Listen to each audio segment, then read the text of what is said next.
علی بھائی ایک اور جو سوال آپ سے کیا تھا وہ رہ گیا کہ حضرت امیر معاویہ رضی اللہ عنہ کو حضرت امام حسن، اور اس پہ عرفان شاہ مرزی صاحب ایک مناظرہ بھی بڑا مشہور ہے، وہ میرا خیال ہے کسی مقصد، اچھا ہاں وہ میں سوال ہے چھوڑ دو، مجھے سمجھ آ گئی. وہ آپ نے کہا تھا کہ وہ آپ نے اس میں سوال کر دیا تھا پہلے، یعنی وہ سارے معاملات کہ جانتے ہیں بھائی صلح حسن کیوں ہوئی تھی. جی ٹھیک ہے جی، تو وہ حضرت حسن کے کھاتے میں ڈال دیتے ہیں. میرے بھائی حضرت حسن نے اس لیے صلح کی تھی کہ حضرت معاویہ وہ کچھ کرتے جس کی بنیاد پہ قاتلین عثمان کا مسئلہ. تو ذرا یہ ہمیں ناسبی بتا دیں کہ حضرت معاویہ کے 20 سالہ دور میں کون سے تختہ دار پہ قاتلین عثمان چڑھائے گئے ہیں. ٹھیک ہے، میں یہ سمجھتا ہوں کہ حضرت حسن کی صلح جو ہے نا، یہ اگر نہ ہوتی تو حضرت حسین کی قربانی رائے کہاں جاتی، کیونکہ اس 20 سالہ دور نے بتا دیا کہ معاملات کہاں پر خراب ہوئے ہیں.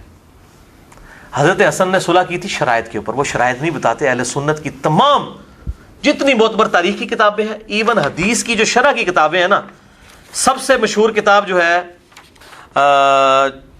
فتح الباری ہے، صحیح بخاری کی شرح، ابن حجر اسقلانی، المتوفی 852 ہجری. یہ میں نے 72 حدیثوں میں بھی ڈالا ہے.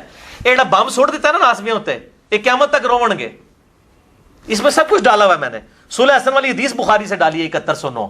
آپ صلی اللہ علیہ وسلم نے فرمایا تھا یہ میرا بیٹا سید ہے، گود میں اٹھا کے. اس کی وجہ سے مسلمانوں کے 2 گروہوں میں صلح ہوگی، اس کی وجہ سے. تو یہ تو نہیں کہا کہ معاویہ کی وجہ سے صلح ہوگی. قربانی کس نے دی؟ حسن ابن علی نے. اس کی وجہ سے صلح، یہ قربانی کرے گا، اپنی مسند چھوڑ دے گا جس پہ امت نے چنا تھا. تو انہوں نے صلح کی، اس کے ساتھ شرائط 7109 نمبر حدیث بخاری فتح الباری میں اس کی آپ پڑھ لیں، وہ ساری شرائط تھیں. اور کئی شرائط ہیں، موٹی موٹی شرائط میں نے اس میں لکھی ہیں. الاستیاب ابن عبد البر کی کتاب میں موجود ہے. الاصابہ ابن حجر اسقلانی کی 8000 صحابہ کی جو اسد الغابہ کی انہوں نے شرح لکھی ہے الاصابہ، اس میں موجود ہے. البدایہ والنہایہ ابن کثیر میں موجود ہے. اور فتح الباری میں اسی حدیث 7109 کے تحت، جس میں کہتے ہیں نہیں حسن نے پیسے لے کے صلح کی ہے، وہ الفاظ تو پڑھیں کہ انہوں نے کس طرح، انہوں نے پورے الفاظ اس پہ کلیئر کیے. بھی ٹائم نہیں، جس کو شوق ہو یہ پڑھے. پیسے لے کے صلح کی ہے، وہ تو انہوں نے ساری کے سارے معاملات کو پوائنٹ آؤٹ کیا ہے کہ اس وقت کیا ہو رہا تھا، کس طریقے سے گورنر جو ہے وہ خریدے جا رہے تھے. بہرحال یہ صلح کی شرائط سنیں. نمبر 1، حضرت معاویہ اللہ کی کتاب، رسول اللہ صلی اللہ علیہ وسلم کی سنت اور خلفائے راشدین کے طریقے کے مطابق نظام میں حکومت چلائیں گے. چلایا ہے انہوں نے نظام حکومت؟ اللہ کی کتاب کے مطابق چلایا. صحیح مسلم میں پڑھ کے سنا دیتا ہوں. آپ تو یہ کریٹیکل حدیث ہے نا، لہٰذا میں مسلم سے سناتا ہوں کہ اللہ کی کتاب کے مطابق چلا ہے کہ نہیں. صحیح مسلم 4776. عمر بن عاص کو آ کے ایک بندہ کہتا ہے، بڑی لمبی حدیث ہے، کہ آپ ہمیں اطاعت امیر کے اوپر حدیثیں سناتے ہیں، اور آپ کے چچا کا لڑکا معاویہ جو ہمارا حکمران ہے، یہ تو ہمیں کہتا ہے کہ ہم لوگوں کو ناحق قتل کریں اور لوگوں کا مال ناحق طریقے سے ہڑپ کریں. جبکہ اللہ تعالیٰ سورۃ النساء کی آیت نمبر 29 میں کہتا ہے کہ اے ایمان والو، لوگوں کا مال ناحق طریقے سے ہڑپ مت کرو اور ایک دوسرے کو قتل مت کرو. اب بتائیے ہم اللہ کی مانیں یا معاویہ کی مانیں؟ یہ صحیح مسلم ہے سنابلی صاحب، یہ جھوٹی تاریخ نہیں ہے حکمرانوں نے لکھوائی ہوئی. صلاح الدین یوسف صاحب کے لیے بھی ہے 4776 صحیح مسلم. تو عمر بن عاص نے بھی سر جھکا لیا، خاموش ہو گئے تھوڑی دیر کے لیے. پھر کہا جی معاویہ کی اطاعت کرو اللہ کی اطاعت کے اندر، اور جس میں وہ اللہ کی اطاعت سے باہر ہو تم اس کی نافرمانی کرو. تو یہ پہلی شرط کا میں نے آپ کو انجام بتا دیا ہے کہ جی کتاب اللہ اور سنت کے مطابق، کتاب اللہ کے مطابق عمل ہوا. اچھا جی، دوسرا، اپنے بعد کسی کو جانشین مقرر نہیں کریں گے اور امت کو خلیفہ کے لیے انتخاب کو شورا پہ چھوڑیں گے. یہ بھی خلفائے راشدین کی سنت تھی، چھوڑی. بخاری اٹھا کے دیکھ لیں کہ اپنی زندگی میں تلوار کی زور کے اوپر اور زبردستی جو ہے وہ بیعت لینا شروع کر دی. صحیح بخاری 4827 نمبر حدیث ہے. مروان بن حکم نے کہا کہ امیر المومنین معاویہ بن ابی سفیان کو اللہ تعالیٰ نے یہ بات سجھائی ہے امت کے وسیع تر مفاد میں، وہ چاہتے ہیں اپنے بعد اپنے بیٹے کو خلیفہ نامزد کرتے ہیں. اور حاکم میں اور سنن نسائی الکبریٰ میں موجود ہے جس طرح کہ ابو بکر نے عمر کو کر دیا تھا. دیکھو عمر بیٹے تھے ابو بکر کے. یہ پوری روایتیں میں پھر اور پاسے ٹور پاؤں گا، جس کو شوق ہے یہ پڑھیں. میں نے اس میں یہ ساری روایتیں لکھی ہیں میرے بھائیوں، ساری کی ساری روایتیں. تو یہ ان لوگوں نے دھوکہ دیا ہے، اور یہ کوئی انہوں نے پھر شورا کے اوپر نہیں چھوڑا، زبردستی جو ہے وہ امت کے اوپر وہ سب کی ساری چیزیں جو ہیں وہ مسلط ہو گئیں. اس کے بعد سنیں تیسری شرط، سیدنا علی کی جماعت کے لوگ جو صلح کے بعد ہتھیار ڈال چکے ہیں. یہاں پہ بھی پیپلز پارٹی کی حکومت آتی ہے، مسلم لیگ کے لوگ فارغ، مسلم لیگ کی حکومت آئی، پیپلز پارٹی کے لوگ فارغ. انہوں نے کہا اور ساڑھے لوگوں نے تو ان سے انتقامی کارروائی نہ کی جائے. انتقامی کارروائیوں کی ایک پوری داستان ہے.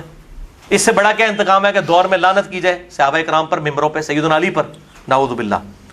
اور چوتھا کہ آل محمد کے لیے خمس، جو مال غنیمت میں سے، مال فے میں سے حصہ جو اللہ نے قرآن میں مقرر کیا سورۃ الانفال کے اندر، وہ آل محمد کو ملے. کہتے ہیں وظیفہ لگ گیا تھا حضرت حسن کا، او وظیفہ پائی معاویہ نے نہیں لایا، وہ اللہ نے لایا ہوا ہے، اہل بیت دا.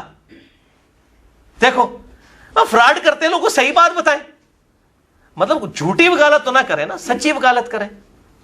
تو یہ ساری حدیثیں میں نے ان کے پورے کے پورے معاملات لکھے ہیں. اچھا ان ساری حدیثوں کے بارے میں نا ترمذی سے روایت پیش کریں گے جی، نبی صلی اللہ علیہ وسلم نے دعا کی تھی ہادی اور مہدی بنا حضرت معاویہ کے لیے رضی اللہ تعالیٰ عنہ. حالانکہ اس حدیث کو کتنے محدثین ضعیف سمجھتے ہیں، امام حاکم، امام نسائی اور کئی اہم. باقی لوگ اسے حسن درجے تک لے جاتے ہیں، البانی صاحب اور شیخ زبیر صاحب. صحیح نہیں، حسن تک. اور کہتے ہیں کہ بس یہ حدیث سے سارے معاملات کور ہو گئے. ہم یہ کہتے ہیں ہادی اور مہدی جس کے لیے دعا کی ہے اس کے اعمال ویسے ہوں گے جو بخاری اور مسلم میں آئے ہیں کہ لوگوں کو ناحق قتل کریں گے، وہ لوگوں کا مال حرام طریقے سے لوٹا جائے گا، سنتوں کو بدلا جائے گا. کتنی میں نے روایتیں بخاری مسلم کی، باقی تو چھوڑ دیں. اگر یہ کریکٹر آپ سمجھتے ہیں ہادی اور مہدی دعا قبول ہوئی ہے اور یہ کریکٹر ہے تو آپ پھر خود فیصلہ کر لیجئے. یا تو آپ کہہ دیں دعا قبول نہیں ہوئی، یا کہہ دیں آپ کے حدیث ہی جعلی ہے. تو میں تو یہ نہیں کہتا کہ دعا قبول نہیں ہوئی، حالانکہ اس کے بھی چانس ہوتے ہیں. آپ سمجھ کی ضروری نہیں ہر دعا اللہ تعالیٰ بعض اوقات واپس بھی کرتا ہے. ہم دوسری طرف جاتے ہیں کہ یہ حدیث، ہم ان محدثین کے ساتھ ہیں جو اس روایت کو صحیح نہیں سمجھتے، وہ فٹنگ ہی نہیں بیٹھتی اس کے ساتھ، اور اعمال کے ساتھ نہیں نا فٹنگ بیٹھتی. اگر بیٹھ جائے تو ہم مان لیں، ٹھیک ہے. اور دوسری روایت جو مسلم میں ہے کہ خدا اس کا پیٹ نہ بھرے، اور اس کے ساتھ وہ کہتے ہیں کہ جی اوپر حدیثیں پڑھے، اوپر لکھا ہوا ہے کہ نبی صلی اللہ علیہ وسلم نے کہا کہ میں بھی ایک انسان ہوں، اگر کسی کے لیے بدعا کر دوں تو اے اللہ اس کو دعا بنا دینا. تو یہ حضرت معاویہ کو دعا دی ہے نبی صلی اللہ علیہ وسلم نے. اچھا، اور پوری گل پڑھو، اس میں الفاظ ہیں کہ اگر وہ اس چیز کا اہل نہ ہو جس کو میں بدعا دے رہا ہوں، اگر اہل نہ ہو تو پھر دعا بنا دینا. اگر وہ اس بدعا کا اہل تھا پھر وہ بدعا ہی رہے گی. اور اس معاملے میں بدعا رہی، کیونکہ اسی کا طریق جو دلائل النبوہ میں، یہ میں نے سارے ڈالے ہیں امام بہیقی کی کتاب میں، اس میں راوی آگے کہتا ہے کہ نبی صلی اللہ علیہ وسلم کی دعا ان کے حق میں قبول ہوئی اور معاویہ کا پیٹ پوری زندگی نہیں بھرا. اور یہ روایت آدھی لکھی، شیخ غلام مصطفیٰ ظہیر نے بھی آدھی لکھی، حضرت معاویہ کے دفاع پہ 150 صفحہ کالا کیا، اور یہ والی روایت آدھی لکھی. آگے راوی کا فام بتایا نا، سلف کا فام، پوری زندگی پیٹ نہیں بھرا. ٹھیک ہے جی. تو یہ باتیں کرتے ہیں لیکن وہ آدھی باتیں بتاتے ہیں. ہم احترام کے دائرے کے اندر اب یہ کہیں گے جی جب ڈسکس کر رہے ہیں تو میرے بھائی علم کے میدان میں جذبات تو نہیں ہوں گے نا، چیزیں ڈسکس ہوں گی. میں پھر کہوں گا کہ اہل حدیث سب سے بڑے گستاخ ہیں صحابہ کے، اگر یہ رول مان لیا جائے. یہ ہر ممبر پہ کہتے ہیں کہ حج تمتع پہ پابندی لگی، حضرت ابن عمر نے مخالفت کی، اور ان کا میرے باپ پہ تو شریعت نازل نہیں ہوئی ہے، اور طلاق کے مسئلے میں تو بڑی گستاخی کرتے ہیں حضرت عمر کے معاملے میں. تو ہم یہ کہتے ہیں حضرت عمر کی غلطیاں کیوں آپ بیان کرتے ہیں؟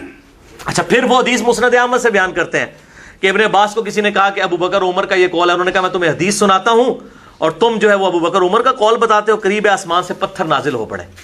تو یہ حضرت ابو بکر عمر کو نبی صلی اللہ علیہ وسلم کے مقابلے پہ جو کھڑا کرتے ہیں اس طریقے سے، یہ تو خود کر رہے ہوتے ہیں.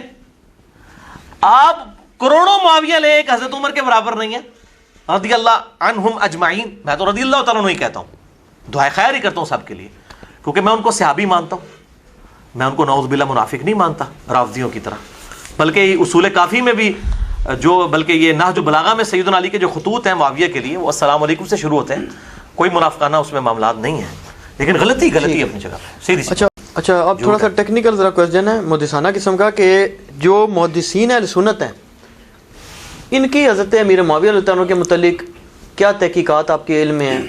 اور یعنی جرح بھی کہہ لیں، تعدیل بھی جو ہوتی ہے جیسے آپ ٹرم سمجھتے ہیں، اس پہ تھوڑا سا ٹیکنیکل طریقے سے بتائیں. جرح تعدیل تو یہ ہے کہ دیکھیں جی، یہ مجھ سے پہلے بھی سوال کئی دفعہ کیا گیا، شکر ہے یار آپ نے یہ سوال کیا، ریکارڈنگ میں آ جائے گا کہ جی حضرت معاویہ کے اگر کردار اس طرح کا تھا، ان سے حدیثیں کیوں محدثین نے لی ہیں؟ بھائی روایت حدیث میں ہر صحابی عادل ہے.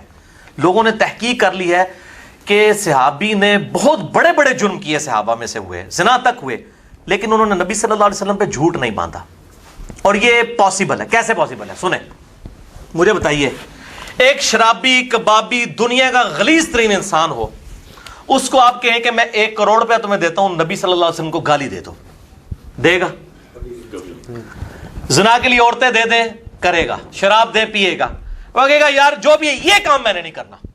جس طرح ابھی کئی مسلمان ہیں سارے کام کرتے ہیں، کہتے ہیں خنزیر کا گوشت نہیں کھانا، نماز بالکل نہیں پڑھتے، شراب بھی کبھی وہ پی لیتے ہیں. یعنی کوئی شخص بعض اوقات کسی گناہ کو اتنا بڑا سمجھ لیتا ہے، وہ کہتا ہے یہ کام میں نے کبھی نہیں کرنا. اور اس طرح کا ایک کام ایسا تھا جو نبی نے اتنا کوٹ کوٹ کے صحابہ میں بھرا تھا. صحیح مسلم کی پہلی حدیث بخاری میں موجود ہے، اور یہ چند حدیث ہیں جو متواتر ہیں. ان میں سے ایک حدیث یہ ہے کہ آپ صلی اللہ علیہ وآلہ وسلم نے ارشاد فرمایا، جس شخص نے میری طرف جھوٹی حدیث منسوب کی اپنا مقام دوزخ میں دیکھ لے. اور صحیح مسلم میں تو اتنے خطرناک الفاظ ہیں سیدنا علی کے، جنگ نہروان والے چیپٹر میں سیدنا علی کہتے ہیں کہ اگر مجھے آسمان سے زمین پر پھینک دیا جائے نا تو یہ تکلیف مجھے گوارا ہے، لیکن میں اس چیز سے ڈرتا ہوں کہ میں رسول اللہ پہ کوئی جھوٹی حدیث بیان کروں. پھر انہوں نے حدیث بیان کی کہ جو خوارج کو قتل کریں گے وہ کتنے عظیم لوگ ہوں گے. یعنی وہ اپنی امت، اپنی قوم کا، اپنی فوج کا موٹیویشن لیول رائز کر رہے تھے کہ میں نے حضور سے خود سنا ہے کہ بہترین لوگ ہوں گے جو خوارج کو قتل کریں گے. تو اس وقت انہوں نے کہا کہ میں آسمان سے گر پڑوں نا یہ مجھے گوارا ہے جھوٹی. لہذا صحابہ کرام رضوان، چاہے مغیرہ ابن شعبہ ہوں، عمر بن عاص ہوں، بصر ہوں، معاویہ ہوں رضی اللہ عنہم اجمعین و علیہم السلام، چاہے شیعوں کو برا لگے، رافضیوں کو، ہم سلامتی کی سب کے لیے دعا کرتے ہیں. ظاہر ہم قبر پہ جائیں گے، ان صحابہ کی قبروں پہ تو السلام علیکم کہیں گے، نماز میں بھی کہتے ہیں. تو یہ سب کے سب جو ہیں لوگ، ان لوگوں سے روایتیں احادیث میں لی جائیں گی، کسی سے جھوٹ ثابت نہیں ہے. اور ان صحابہ سے کوئی ایسی حدیثیں نہیں جو باقی صحابہ نے روایت نہ کی ہوں، کوئی تفرد نہیں ہے. باقی صحابہ اگر ان کی حدیثیں نہ بھی لی جاتی، باقی صحابہ سے حدیثیں وہ ہمیں مل جاتی ہیں. روایت حدیث میں یہ قابل قبول ہیں، اس اعتبار سے کوئی ان کے اوپر جرح نہیں ہے، ایکسیپٹیبل ہوں گے. باقی کسی کی پرسنل غلطیوں کو پوائنٹ آؤٹ کرنا، وہ تو پھر بخاری مسلم نے ان کی کئی باتیں نقل کر دی ہیں نا جی. اب میں اس طرف چل پڑوں گا، وہ تو نقل کر دی. البتہ آپ پرٹیکولر اگر وہ بات کریں گے تو بڑی بڑی خطرناک روایتیں بھی موجود ہیں. اب میں بیان کروں یا نہ کروں؟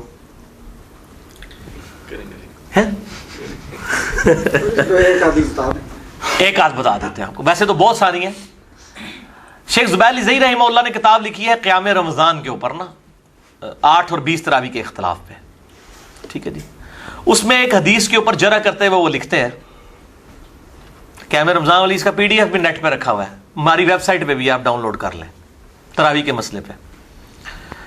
حدیث جو وہ حنفی پیش کرتے تھے نا وہ 20 تراویح کے اوپر، اس حدیث میں کچھ خامیاں نکالتے ہوئے انہوں نے نا ایک خامی یہ بھی نکالی کہ اس حدیث میں جو راوی ہے علی ابن الجعد ہے، علی ابن الجعد، اور یہ وہ راوی ہے.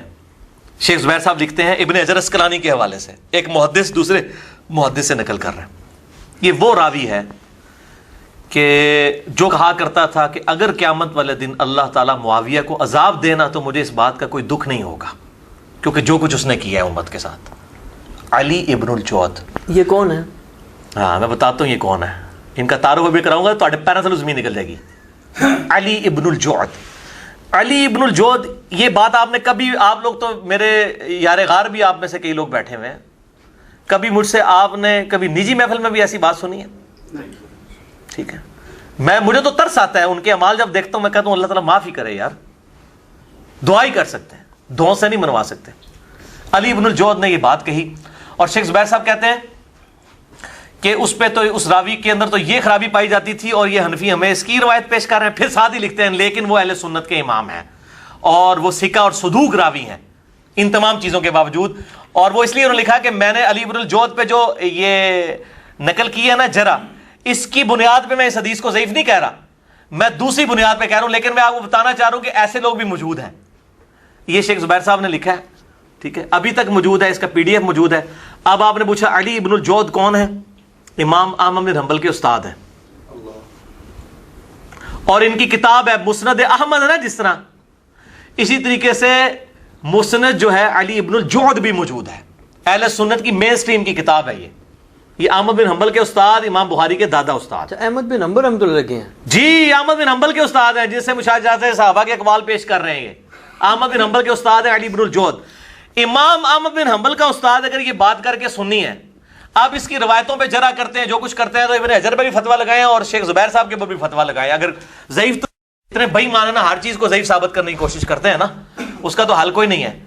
تو ہم یہ کہتے ہیں کہ جو لوگ یہ لکھتے رہے ہیں، یہ تو میں آپ کو ایک نمونہ پیش کر رہا ہوں. ویسے اللہ نے ہر چیز جوڑوں کی شکل میں پیدا کی ہے، سورہ الذاریات میں آتا ہے. ایک جوڑا اور ہو جانا چاہیے ہے ہونا چاہیے. سنو پھر دوسرا جوڑا یہ میں ویسے ٹوتھ ریویل کر دیتا ہوں. میں نے مسئلہ نمبر 130 جب ریکارڈ کروایا تھا نا نماز وتر پہ, اس میں نے ایک بات کی تھی صحیح بخاری سے. صحیح بخاری میں حضرت معاویہ کے اوپر باب باندھا نا امام بخاری نے, ذکر معاویہ, فضائل معاویہ نہیں, ذکر معاویہ. اس میں نے پوری بحث بھی کی ہے, اس میں بھی, اور ابن حجر اسقلانی کی پوری بحث مسئلہ 116 میں. اس میں حدیث وہ لے کے آئے کہ حضرت معاویہ رضی اللہ تعالیٰ عنہ صرف ایک وتر پڑھا کرتے تھے. تو کسی نے ابن عباس کو آگے شکایت کی کہ امیر المؤمنین معاویہ بن ابی سفیان ایک وتر پڑھتے ہیں, ان کو ذرا دیکھیے. اچھا, حضرت ابن عباس نے آگے سے کیا جواب دیا؟ ان کو چاہیے تھا, وہ کہتے یار تمہارا دماغ خراب ہے, سنت بھی تو عمل کر رہے ہو. اور ابن عباس کی عادت یہی ہوتی تھی, وہ تو اتنے آؤٹ اسپوکن تھے. میں نے بتایا جو لوگ جو مطلب وہ لبیک اللہم لبیک پڑھ رہے ہیں, جو کہہ رہے ہیں ابو بکر عمر کے اقوال بتاتے ہو, میں تمہیں نبی کی حدیثیں بیان کرتا ہوں, قریب آسمان سے پتھر برس پڑے. بخاری میں آتا ہے ایک شخص نے آگے کہا کہ ابن عباس آج میں نے ایک پاگل بندے کے پیچھے نماز پڑھی ہے, اس نے 22 دفعہ اللہ اکبر کہا 4 رکعتوں میں. اس نے کہا تجھے تیری ماں گم پائے, یہ ابو القاسم کی سنت ہے, تو اس سنت کا مذاق اڑا رہا ہے. کیونکہ بنو امیہ کے گورنر جو ہے وہ صرف پہلی تکبیر اونچی کہتے تھے, باقی آہستہ آہستہ کہتے تھے. یہ سنت بھی دوبارہ حضرت علی نے جاری کی ہے, بخاری مسلم میں آتا ہے, ایک لفظ سے چیپٹر ہے. ان لوگوں نے یہ تکبیرات ختم کر دی تھی, جس کو تعلق قادری صاحب ترک رفع دین پہ جو حدیثیں لے آتے ہیں. ٹھیک ہے, تو یہ شریک گورنروں نے یہ مطلب, تو وہ ان کو بتایا گیا کہ جی وہ تو ایک وتر پڑھتے ہیں. تو حضرت ابن عباس نے کہا کہ معاویہ کو چھوڑ دو, وہ فقیہ ہے اور صحابی ہیں. فقیہ سے مراد سمجھدار ہیں, اور صحابی بھی ہیں, انہوں نے نبی صلی اللہ علیہ وسلم کی صحبت کی ہے. اب ہونا تو چاہیے تھا ابن عباس ان کو یہ کہتے کہ یار معاویہ نے ایک وتر پڑھ کے کون سا گناہ کیا ہے, یہ تو سنت ہے, یہ کہنا چاہیے تھا نا. ادھر وہ کہہ رہے ہیں کہ جی 22 دفعہ اللہ اکبر کہنا سنت ہے, صحیح بخاری میں, یہاں بھی کہنا چاہیے تھا. فقیہ ہے. یہ اصل میں وہی بات ان کی جو ہم پنجابی میں کہتے ہیں, جب کسی سے آکورڈ کام ہوتا ہوا دیکھتے ہیں نا ہم, اسی کہنے یار چھڑ دو انہوں, آپ سیانا بیانا, انہوں نہیں پتا یہ سیانا بیانا ہے, یہ فقیہ ہیں اور صحابی ہیں, یعنی اس کو نہیں پتا یہ کیا کام کر رہا ہے. یہ اصل میں ابن عباس نے کہا ہے, اور اس سے امام بخاری نے ابن عباس کی صحابیت ثابت کی ہے. اگر اس سے فضیلت ثابت کرنی تھی نا حضرت معاویہ کی, تو اس پہ پھر وہ باب باندھ کے فضائل معاویہ لکھ کے فضیلت ثابت کرتے. ٹھیک ہے, اب دیکھیں کیا معاملہ ہوا. یہ حدیث ادھر ہی ہے بخاری میں, لیکن اسی حدیث کو امام طحاوی بھی لے کے ہیں شرح معانی الاثار کے اندر, اور وہاں پہ بڑے خطرناک الفاظ موجود ہیں امام طحاوی کی. اور امام طحاوی نے اس حدیث کو صحیح بھی کہہ دیا کہ جب ابن عباس کو یہ بات بتائی گئی نا آ کے کہ معاویہ تو ایک وتر پڑھتے ہیں, تو انہوں نے کہا اس گدھے سے پوچھو اس نے یہ طریقہ کہاں سے نکالا ہے. یہ الفاظ ہیں ابن عباس کے, اور امام طحاوی نے اس کی توثیق کی ہے. یہ میں اس لیے کہہ رہا ہوں کہ پھر امام طحاوی پہ بھی رافضیت کا فتویٰ لگائیں, المتوفیٰ 321 ہجری والے سنت کے امام ہیں. ابن عباس پہ بھی لگائیں, انہوں نے الفاظ یہ ضعیف کرنے کی ثابت کرنے کی کوشش بھی کریں گے. میں پہلے ہی بتا رہا ہوں کہ ضعیف کریں گے تو طحاوی مر جائے گا, طحاوی نہیں پھر سنی رہندا. جب طحاوی نو بچاؤ گے تو پھر دوسری گل ٹھیک ہوئے گی, اور دوسری بات ہی ٹھیک ہے.